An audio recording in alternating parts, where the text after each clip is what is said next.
Eto na ante ko, ikaw ba ay naghahanap ng pang-rebond ng buhok mo na kulot-kulot? Eto na. Kung naghahanap ka, irereto ko sa'yo ang ating Bremod Keratin Silky Straightening Rebonding. So, pag bumili ka ng isa, dalawa na ang makukuha mo. Set na po kasi siya.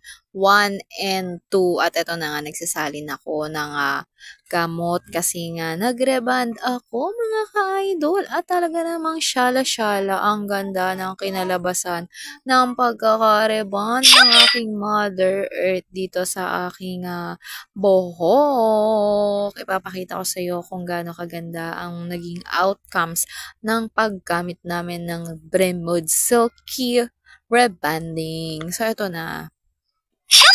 Pag bumili ka nito mga ka-idol, bumili ka na rin nitong suklay at talaga namang gamit na gamit. Kailangan talaga dito sa pagre-rebond. Ang hirap kasing mag-section ng buhok kapag suklay lang na yung sabihin mo na natural na suklay lang ang gagamitin mo ay alam mo na, mahirap yon. So, hindi mo na kailangan pumunta ng parlor para mag-rebond. Eto na, bumili ka na dyan sa Yellow Basket ko.